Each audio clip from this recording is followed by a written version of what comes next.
Accueilli comme une légende vivante dans un parc des Princes bouillant, le 14 août 2021 est inscrit à tout jamais dans l'histoire du football français.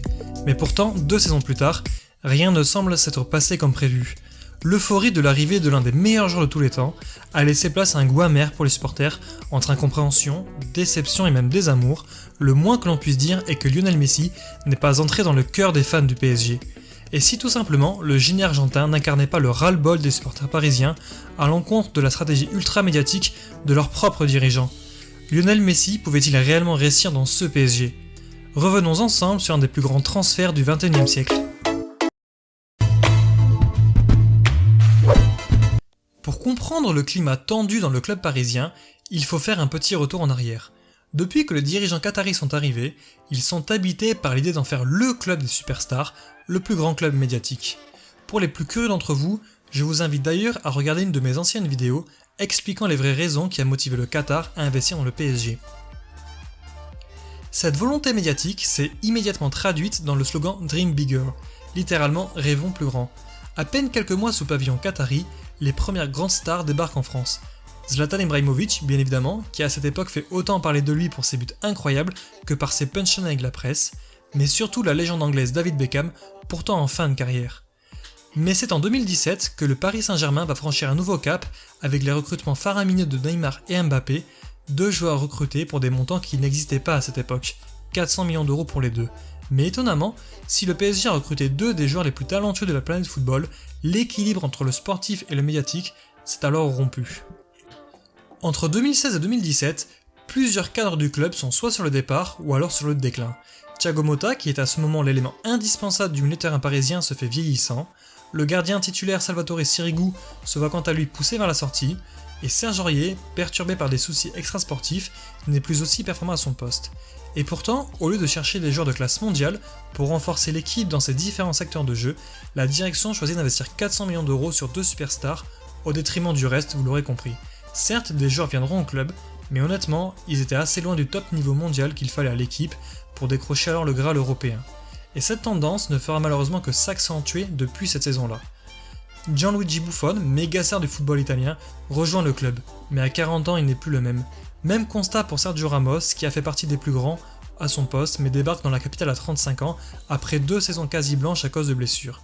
Et vous l'aurez compris, Léo Messi, aussi grand est-il, vient concrétiser cette ambition médiatique débordante des dirigeants qataris, mais c'est malheureusement les résultats sportifs qui en ont pâti. Car si en France, le club est globalement resté maître de son royaume, sur la scène européenne, les résultats n'ont cessé de régresser, en dehors il est vrai du Final 8 de 2020 et une demi-finale accrochée en 2021. Pour le reste, depuis le recrutement de Neymar et Mbappé, le club a échoué 3 fois en 8ème de finale en 6 saisons. Un bilan bien trop faible pour un club de cette dimension. Et pire, on observe une nette baisse dans la qualité du jeu, la faute à un effectif déséquilibré, empêchant les différents coachs de mettre en place un véritable schéma de jeu.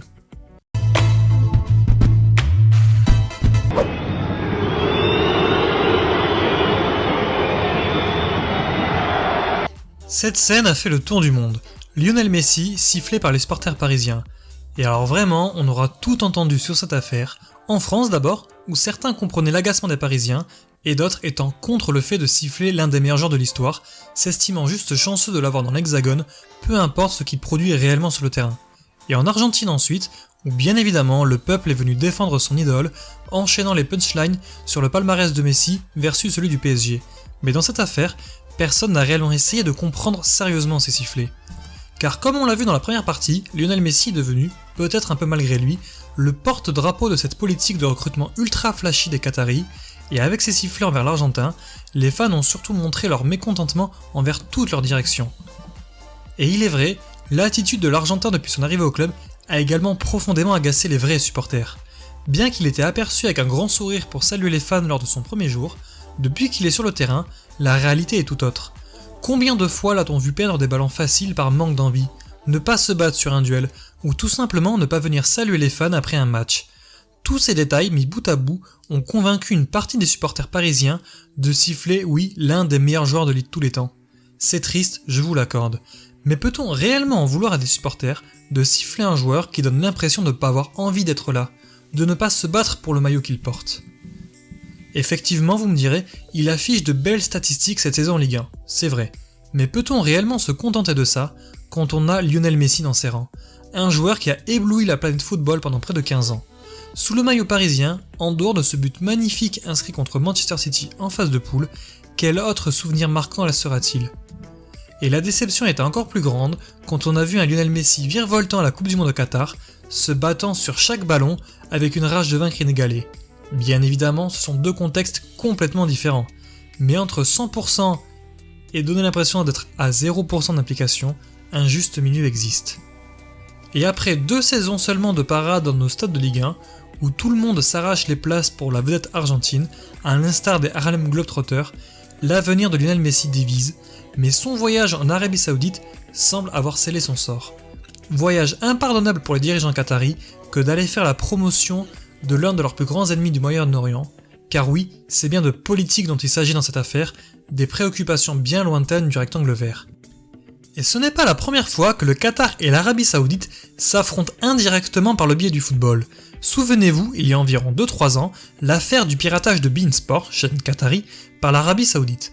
Pour rappel, les deux pays étant en désaccord sur de nombreux points politiques et économiques, l'Arabie Saoudite décide de pirater la diffusion de la chaîne donc beIN Sport en la renommant avec un message clair Be Out Q, qu'il faut comprendre par Be Out dehors, Q Qatar. Et pour se venger, l'état-major qatari a tout fait pour annuler l'achat de Newcastle par le fonds saoudien. Tandis que l'on annonce Lionel Messi, tantôt à MLS du côté de Miami pour rejoindre David Beckham, ou alors en Arabie Saoudite pour rejoindre le championnat de Cristiano Ronaldo, pendant que les plus nostalgiques rêveraient de le voir finir chez lui en Argentine. Une chose est sûre, le passage de l'un des meilleurs joueurs de tous les temps dans notre championnat laissera un goût amer à tous les suiveurs, entre coups d'éclat sur le terrain et coups de sifflet dans les tribunes.